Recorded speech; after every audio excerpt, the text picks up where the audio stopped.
I'll move to foreign policy, a question from Mr. Blumenthal. James Madison once wrote that no nation could preserve its freedom in the midst of continual warfare. United States combat and support troops have been tied down in Iraq and Afghanistan for most of the last decade. This country now spends more than $1 trillion a year on defense, intelligence, and homeland security. Referencing those two conflicts, is it time to rethink the war on terror? In 2 minutes. Yes. Big question, yeah. And profoundly significant. In addition to jobs and reviving our economy, my second priority would be dealing with the complex combination, interrelated problems that constitute the war on terror, not addressed simply by bumper slogans or simplistic answers. I support the President's current strategy in Afghanistan of increasing United States and allied NATO troops over an 18-month period and then a drawdown, on the condition that the Afghanistan government, reform itself so that it reflects the will of the people, so that it is able itself to defend the nation. And I think we should begin by acknowledging in the war against terror that we have 600 of our own National Guard troops there. I've gone to every farewell and welcome home ceremony. I have been to the farewell and welcome home ceremonies for my own old United States Marine Corps Reserve unit, the Motor Battalion Troop in New Haven, as well as Charlie Company in Plainville. Connecticut can be proud of its young men and women serving and sacrificing. The war against terror is necessary for us to fight. And we must have a strong offense, but we also need a defense so that we use our intelligence and we fight terror through non-military means in countries where Al-Qaeda and the terrorists are seeking to establish footholds, such as Yemen and Somalia, not through military means, but development, education, diplomacy, covert means that are necessary. Thank you. Mr. Alpert.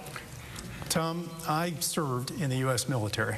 I served on the ground as a U.S. peacekeeper in the Muslim nation of Bosnia.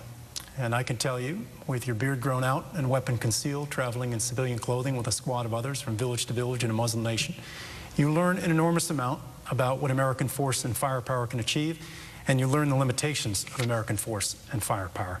I can tell you from firsthand experience, the course that we're on in Afghanistan is the wrong one.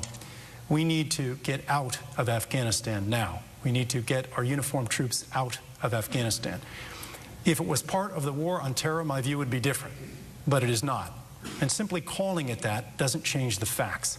And let's look at the facts. We borrow billions of dollars from China to fund a war there. Last month, we spent $4 billion in Afghanistan. $4 billion. We support an ineffectual and corrupt government in Hamid Karzai, whose brother Walid is heavily involved in the illegal opium trade, illegal timber trade, and illegal land trade. We send more than $1 billion a year of aid over to Pakistan.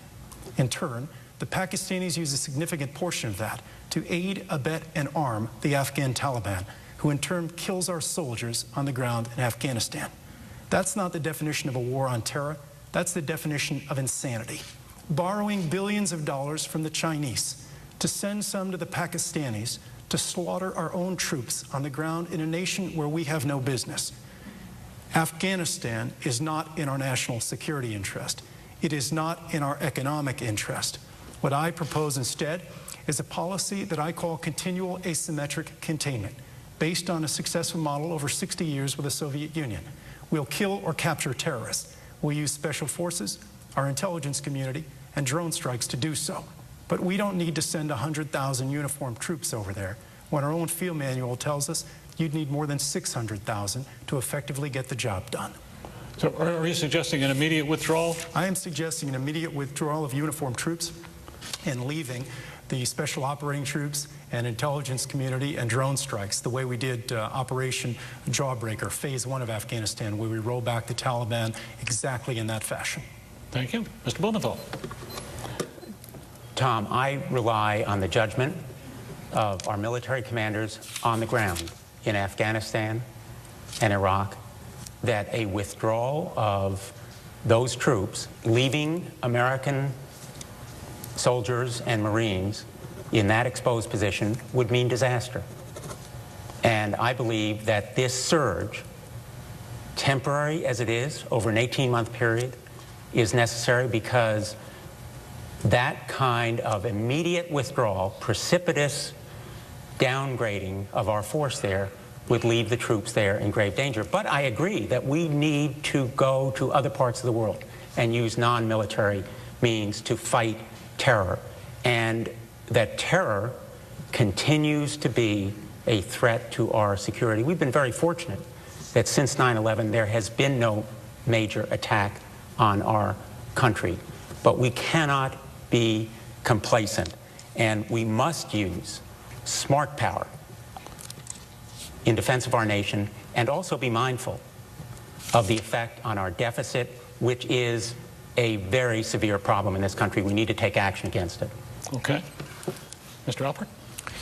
Tom, General Jones, our national security advisor, informed us recently that there were less than 100 active al-Qaeda members in Afghanistan, so we shouldn't play games and pretend it's part of a war on terror. It's not. Look at our own counterinsurgency manual. This is the field manual General Petraeus put together based on our experience in Iraq and Afghanistan over the last several years. The manual clearly states, when you use the calculation table based on population, we need roughly 640,000 troops on the ground to have any chance of winning. Even with 100,000 troops at the peak of this so-called surge, and 35,000 NATO troops, it's questionable if they'll stay, that's 135,000. Our own government, our own general, our own field manual tells us to have any chance, you need 640,000. That is not a path to victory. And I would respectfully ask the Attorney General, wouldn't you rather spend $4 billion on America than Afghanistan?